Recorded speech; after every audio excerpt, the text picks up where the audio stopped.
There's studies that compare testicle size of Let's go different into this video. This video is going to be from Chris Grandison, right? You see his channel right there. And he's going into why black masculinity is so threatening and attractive. The evolved psychology of strong masculinity. So I'm going to give my take on this, and you can hear what he has to say. I'm most likely not going to play all of this. It's 33 minutes. But I'm going to try to get the most relevant parts that I've seen. So let's go ahead and play this video. civilizations and different cultures. Yeah, so there's a lot of argument about this. And the problem is that the principle, it's racist, right? That's what underlies a lot of it, is that you end up with ethnic differences in testicle size, which we know exist. The ethnic differences in testicles, I believe, but I can't promise you that it's some different West African groups happen to have the largest testicle size on average. And so we have this idea of race as if it has genetic meaning, and it doesn't. But ethnicity does have genetic meaning, right? So an ethnic group evolved in a very certain spot to deal with very certain problems, and their body shape will vary. And you've got these West Africans who are really jacked with these big, a lot of quick jerk musculature. You don't see that over on East Africa very much. I'm Chris Grandison. Welcome to my channel, Xenogenesis. And I want to speak about that term race and ethnicity. Now, these people, they play around a lot with words. And there's something called newspeak, where they change the definitions of words. And I'll give you an example. The definition of the word gay. That definition had nothing to do with an alternative lifestyle. That's not really the definition of the word gay. The definition of the word gay is actually to be happy or joyous. That's what the real definition of gay is. But they have changed it through newspeak to mean somebody who's living an alternative lifestyle. And they do the same thing with many words in the English language have been changed from their original meaning. And race literally just comes from the Italian razza, which means your lineage. That's all it means. And when they say genetics, right, they're saying that race is not tied to genetics, but genetics basically means the physical characteristics that you get from one of your parents. And through lineage, you do usually get traits that are similar to the parents that you have. That is normal. So there's a lot of confusion with that, because race just means lineage. The original meaning of race means lineage. It's not originally a social construct. It just literally means lineage. But the way you think of race today is completely different than how it was taught about in the ancient world or 1,000 years ago. Race was always tied to a person's father. It wasn't even dealing with the mother. It was dealing with the father, the forefathers of an individual. There was no 40% this. No, it always went through the father's line. Man always overrides the woman. I'll give you another example of that is Queen Elizabeth. When she married Prince Philip, he didn't become a king. All right. And if a king marries a woman, she becomes a queen and he gets all of her assets and all of her belongings. The same thing doesn't apply for the woman because the man overrides the woman. Understand that. So genetic wise, it always went through the father. They didn't ask about who your mother's lineage was or your grandmother's lineage. It would be too confusing. So understand that. So the way we think about race today is not the same as we thought about it, let's say 1,000, 1,500 years ago. Where I apply evolutionary psychology to black community issues. Now, if you want to know why black men cannot be given social equality, watch this video to the end so you get all the evidence. So in this video, I clipped some parts of a lecture I gave on this subject of the physical aspects of black masculinity that explains the evolutionary reasoning why we are on average perceived as threatening and more physically formidable. In fact, in evolutionary psychology, they would call it our response to testosterone-linked morphological traits. So this is like how broad your shoulders are, how deep your voice is, how much upper body muscle you're carrying, even on the shape of your skull, how prominent are your brow ridges. Because we seem to be attuned and pay attention to these features of our body that show how strong or weak the action of testosterone has been on our development. So I want to show evidence of how this does affect the thoughts and behavior of people observing black men. And most importantly, the psychological machinery this engages in people's minds that contextually shapes their social responses to black men. Now, these clips will have studies included, and I'll put those studies in the description as well, so you can read this information firsthand for yourself. One of the strong findings across psychology now, this isn't just evolutionary psychology, this is lots of different forms of psychology, find over and over again, black men are perceived as being more masculine. At that point, you can take the racial context and move it to the side and just say, how do human beings respond to higher levels of masculinity, whether it's within their own group or high, strong masculinity in members of out groups? How do human beings respond to that? How do they even perceive strong masculinity? So there's a perception of potential for violence and physical dominance. So when they perceive, that means there's a threat when it's in an in-group of being dominated by another group, because they're displaying this higher level of an ability to physically dominate. Right, and they understand that physically, black men are superior. They understand this. And it's not just physically. And that's one of the things I'm pushing out, is because they try to say that we were not physically superior, that we were physically inferior at one point, right? And that we were not able to do a lot of the sports and a lot of the things that we're doing now on the highest level. But we also have a high level of intelligent potential that is not spoken about, because you have to understand that them going into the truth about us makes them feel lesser than. It gives them an inferiority complex. So they feel threatened by the greatness of the black man, right? And the thing about it is, I could even see that with myself growing up, is that when I would go to a particular place, whether meaning that I would feel more competition if the place was filled with black men. And I wouldn't feel competition if it was filled with men of other races. I didn't see them as a threat or a formidable opponent, especially not white men. This is how my thought process was and still is today when it comes to them not being a threat, that specific part. And for whatever reason, although I do think I know the reasons, but it's a very strong finding that perceive black men as being more masculine. And when you add the cultural learning on top of that, so the ethnic stereotypes around black males as well, the two together, it just causes white male police officers to be quicker to want to use force against black men and to use a higher level of force against black men. Now that's going into what I always speak about, the media perception, right? The smear campaign that has been done on the black man's image. And that tied with the fact that we're already more dominant physically, and you have a recipe for fear. You have a recipe for them to perceive you as a threat and to easily paint you as a threat. And I found this across the United Kingdom and in the United States, multiple lines of evidence, whether it's psychological, whether it's something like here in this report from the Greater Manchester Police Achieving Race Equality report. When they talk about use of force on black men, this is what they kept finding in those reports from white officers, that they would talk about the physique of black men, and they're less likely to do that with any other kind of men, white male, whatever. Where there's a negative psychological response to, let's say, black men or black people from law enforcement. Now, one study that may support something like that is this 2010 study, where they found white perceivers for whom self-protection goals are highly salient. And of course, that's going to be the case with police officers. They erroneously see anger, but not other negative emotions, in the neutrally expressive faces of black men. So they're not expressing any anger, but the white perceivers whose self-protection goals are salient, they are seeing anger in that face. But in the same research, they're not seeing that in the faces of white men or women, or the faces of even black women. So it wasn't just straight up racial. Now, this would take us back to the first lecture with the race as a social construct.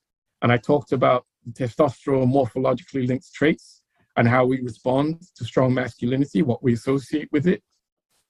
This reaction would fit right in with that kind of research. But so even looking at this, right? This image where if you could see it more clearly, you could see the expression on their faces. If it was a higher resolution, they have neutral face. Okay. They were instructed to have neutral faces in this image, but the white people that saying what they saw when they looked at this image, they saw anger. Okay. So, how they perceive you, the perception thing, right? And a lot of the perception is based upon the media. No matter how you a lot of the perception is based upon the media. Okay. Partly based also upon how you dress, because how you dress, a particular image from the media. Like this guy's a cap on, they have baggy clothes on, the street attire. It may have been a bit different if they were in a suit, if they're all in suits. This is how human works. But when you pair it with propaganda, it's a totally different story. Okay. But a negative psychological response from police officers to black men is going to mean, I'm going to be more likely to pull you over. I'm going to be more likely to want to search you. I'm going to be more likely to suspect you of something. And once you have that, once they're now stopping you, it's just mathematics. I'm more likely. Yeah, but a threat, listen, if they think you're a physical threat, I don't think that just translates to them wanting to pull you over, right? This is a prejudice thing. That's a thing of them, and a racist thing. They want to stop you because he got to be doing something wrong, but that's their mind. That's a prejudice thing. Okay? Because with someone having testosterone or being physically superior or stronger, or being threat in that way, what does that have to do with someone doing something bad or selling drugs or crime? It has nothing. Those things don't align. Okay? So that's more of a prejudice that's in their mind. Okay? To find something wrong if I'm more likely to stop and search you at a high level compared to other groups of people. And that leads to higher levels of criminalization. Now, this view of black people being more masculine and formidable, it's not a Western thing. It's not just based on stereotypes that exist in Western civilization. It is global. And you can see in these two clips that I've got for you. 肌肉都很好，所以 That was an elite Chinese gymnast in 2015 giving an interview to The Economist. And, the Americans have better physicality, especially the black athletes who are taller and more muscular. That is a clear example of a perception of higher physical masculinity in black males. This is common in East Asia. I'm in East Asia for about 3 years.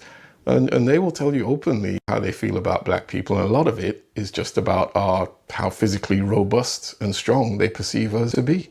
Now, a few weeks back, I made that video based on what Jeff St. James of the Ask a Brother podcast stated about the global racial desirability rankings, where white men were at the top, black men second, Latino men third, and Asian men fourth. And then on the women's side, it was either white or Asian women on the top, Latino women with black women on the bottom. And I stated, found in studies, psychologist Dr. Philip Atiba Goff is a black psychologist in America who does a lot of work with police departments on excessive use of force on black people. And in a 2008 study, him and his colleagues stated perceivers held a strong association between blackness and masculinity. Based on that, several people have wanted to know, well, okay, why we perceive this more masculine? I never really answered that question. To be honest, I didn't really want to, because you're not going to like those answers. I don't like those, but I'm going to answer it because you should know it does. I don't mind those answers. I don't mind the answers he's about to give. For the most part, there's nothing wrong with the answers. I shouldn't feel uncomfortable being perceived as more manly or masculine, because that's a good thing. Thing that people envy about us. That's a thing that is good. So I don't know why people why feel so uncomfortable about that. I have a problem. Perceived on a higher rank. You comfortable because they're going to make other people uncomfortable. Okay, but you definitely have no problem with being perceived as more masculine. Especially the traits that he's about to say. This is manly traits. Does play a significant role in how black people perceived and how people interact with us. Because you have to think, What does masculinity, particularly higher average levels of masculinity, represent to the human mind? How do our brains process strong masculinity? This isn't really about being black. This is about what human beings have done with strong masculinity over time. They've used it to boss shit and take shit and dominate shit and conquer shit. And if they're perceiving us from a physical point of view of being more masculine, then there's always going to be that fear around black masculinity. Now, the clip that started this video, that was evolutionary psychologist William von Hippel on the Joe Rogan podcast some years back, speaking about differences in physical masculinity between ethnic groups. That's one of the examples of how there can be significant difference, physically speaking, in things associated with masculinity. What William von Hippel was talking about is related to this. There are ethnic differences in sensitivity to testosterone, which is linked to morphological features. And so because they differ by ethnicity, you can have more pronounced, of masculinity between populations, producing, what he was talking about. So he talked about how the West African guys would be bigger in comparison to some of the East African guys. Now, because testosterone sensitivity differs between ethnic groups, I just want to take a second to explain it. So what you're looking at here are these CAG repeat numbers. The lower the number, the more sensitive your body is to testosterone. And these are averages by population. So I put WA in front of black to show that the tests have been done on West African blacks mainly, or West African descended blacks, I should say. And then you see the white average is 21 and the Asian average is 23. Yeah, and the reason there's a difference between the West African and many of the East Africans and Northern Africans, or whatever the case may be, is because, first of all, just because you have the same similar skin tone and similar hair texture does not mean that you're of the same race, does not mean that you're of the same gene pool. Okay, you have other races that look similar to each other but are totally different races. Okay, the Japanese they similar, but they're totally different lineages. Okay, these are things that are not taught and are in the racial discussion as well. Many Ethiopians don't even perceive themselves as so-called black, right? They perceive themselves more to be tied more to Arabs. This is how they perceive themselves, and their own characteristics. All right. Like I said, the West Africans have that structure, just like the diaspora have a particular kind of them, okay, which is different than many other around the world. Okay, it's a sign of higher testosterone or higher masculinity. So the lower the number, the more efficient and sensitive your body is to processing testosterone, producing these effects of masculinization. And this is just a bit of support for that. So you see the AR there is the androgen receptor, and the key is showing the number of repeats. So again, the lower the number, the more sensitive the body is to testosterone. So in this study here done in 2012, you'll see that Afro-Caribbeans had the shortest number, Caucasian and Hispanics a bit higher, and then East Asians were the highest. Now, to support, just saw in that clip, I'm going to... Afro-Caribbeans, just to clarify, Afro-Caribbeans obviously come from mostly West Africa, okay? And what will also came from Ireland and Scotland, which people speak about, okay? But they come from West Africa. And the same way that the African Americans come from West Africa. Okay, so we're all in that same boat. I'm going to give you some evidence from the Center for Disease Control. They stated, in general, across nationally representative and convenient samples, black adults are more muscular and stronger than whites, who are more muscular and stronger than Asians. That's not stereotype. That's not social construction. That's hard evidence. That's a fact, okay? Because I knew, even me, I have broader shoulders, a muscular back, muscles than normal. Friends that grew up with, they had those perfect biceps without working out one day in their life. They didn't even work out for one day in their life, and they had these that people work out their whole life to receive. So that's a blessing that we have. and you acknowledge these blessings, you'll be able to see, the traits that you have as well. So that's a clear statement from them. Blacks have a higher level of men. And again, this is from the CDC. This is not, Mickey Mouse outfit. And this starts in utero. Black babies are exposed to higher levels of testosterone in utero. Many of you already know something about the relationship between black males and testosterone. But what I will present here is the evolutionary psychology behind the human brain's processing of information related to physical masculinity. Meaning, how do we respond to these testosterone-linked morphological features of the human body? Because our brain pays strong attention to these features. Masculine faces, meaning, show testosterone-linked morphological features, brow ridges and, broad. They're perceived as belonging to people you do not want to mess with. These masculinity cues represent the potential for various forms of dominance, violent social competition, and threats to the status of rivals and the ability to acquire and control resources. Collectively, these masculinity cues are perceived as threat-provoking physical features, as you see listed here.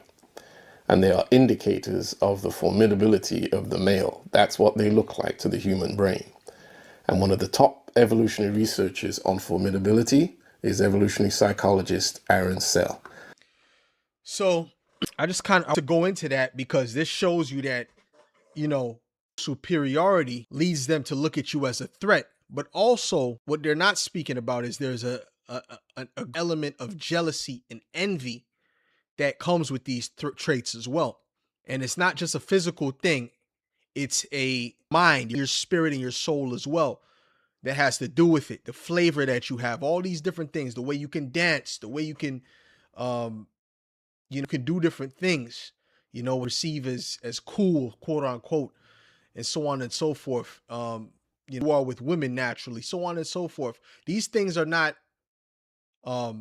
necessarily traits, but these things are internal traits that you have that they don't like to speak about. They reduce you just to being a penis, but it's way beyond that. Okay. And you have to be able to see yourself more than that. These guys will go around with the microphone, these young kids, and ask, oh, what do you like about black men? And they try to egg them on to say just the size of your that's not the only thing that these women vibe with. There's other traits that the women all over the world like about black men. So, that'd be the least of the traits that they like about us. So, put that out there, do that, shows that there's something special in our physiology, traits. So with that, I'm out.